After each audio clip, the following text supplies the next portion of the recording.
তো কয়েকদিন আগে যখন বড়ে মিয়াঁ ছোটে মিয়াঁ সিনেমাটা দেখছিলাম, কারণ ওই সিনেমাটা আমার বেসিক্যালি দেখা হয়নি এবং আমি না মানে কি বলবো অনেকখানি নেগেটিভ রিভিউ দ্বারা পজেসড হয়ে গিয়েছিলাম, যে আমার মনে হয়নি যে এই সিনেমাটা দেখা উচিত বলে, মানে এরকম একটা ব্যাপার হয়ে গেছিলো। ঠিক আছে, আমার কাছে মানে আমি একবারের জন্যও দেখিনি কিন্তু সিনেমাটা। ঠিক আছে, এবার কয়েকদিন আগে কি মনে হলো যে দেখি সিনেমাটা, কিন্তু আমি যখন দেখলাম সিনেমাটা এবং যেরকম রিভিউজ এসছিল ওই সিনেমাটার থেকে, সেটা কি আদৌ এক্সপেক্টেড বা জাস্টিফাইড? আমার তো সেটা মনে হয় না। মানে এই যে সিনেমাটা এক্সপেকটেশনটাকে বাড়িয়ে দেওয়ার প্রথম মানে দোষী হচ্ছে এর মেকার্সরা এমন কিছু ডেলিভার মানে আগে অডিয়েন্সকে এমন কিছু প্রমিসেস করেছিল যেগুলো তারা নিজেরা কিন্তু মেনটেন করতে পারেনি, তারা নিজেরা কিন্তু রাখতে পারেনি। তো সেই জন্যেই না এত ভালো একটা প্রচেষ্টা অন্তত আমি বলবো নষ্ট হয়ে গেছে।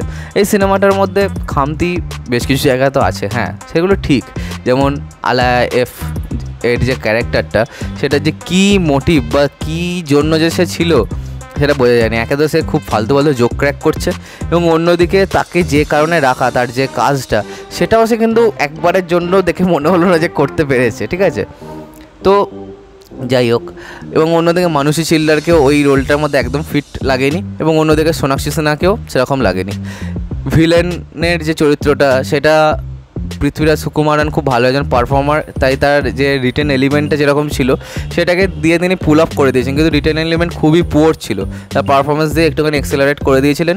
এইগুলো তো গেল খারাপ ব্যাপার, কিন্তু অন্যদিকে আমার কিন্তু সিনেমাটা নিয়ে বেশ কিছু ভালো দিকও দেখেছি আমি। হতে পারে সিনেমাটা গান খারাপ বা অন্যান্য আরও কিছু যেগুলো আমি বললাম সেরকম দিক আছে, কিন্তু এছাড়াও সিনেমাটা মানে ডিসেন্ট ওয়াচ তো বটেই, মানে কখনোই মানে এইটা মানে সেই দেখা যাচ্ছে না অখাদ্য সেরকম কিন্তু নয়।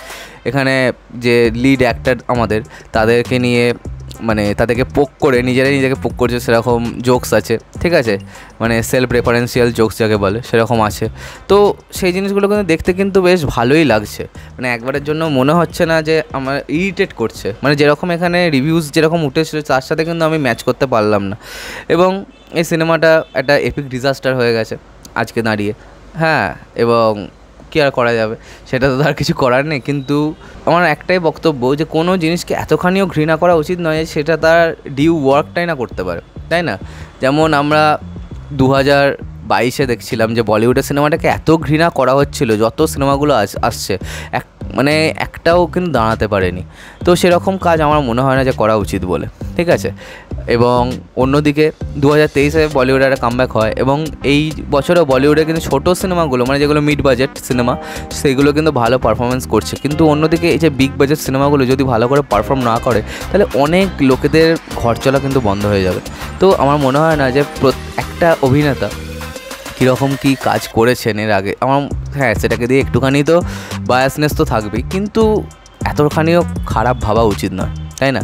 এবার অক্ষয় কুমার যেরকম সিনেমা করেন এবং যেভাবে সিনেমা করেন, ভাগ্যিস তিনি 120 দিন অ্যালট করেছিলেন, নাহলে কিন্তু এই সিনেমাটাও কিন্তু দেখার মতোই হতো না। যেমন সম্রাট পৃথ্বীরাজ বলে যে সিনেমাটা, সেটা যেভাবে শ্যুট করেছে বা যেরকম পারফরমেন্স, সেটা কিন্তু হয়নি কোনোভাবে।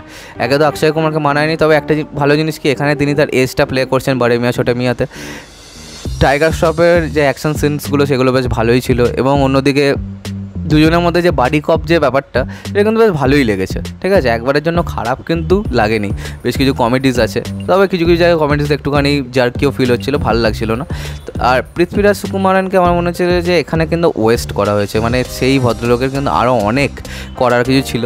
তো এবার দেখা যাক, এই সিনেমাটা তো প্রডিউসারের ঘরে মানে একদম ধ্বংস করে দিয়েছে, প্রডিউসারকে মানে দেউলিয়া বানিয়ে দিয়েছে, তো কিছু করার নেই। তবে এর পরের বার থেকে আমার মনে হয় অ্যাজ আ অডিয়েন্স আমাদের এক্সপেকটেশনটাকে নিজেদের কন্ট্রোলে রাখা উচিত। কে কী বললো সেটা দিয়ে আমার মনে হয় না যে প্রভাবিত হওয়া উচিত বলে।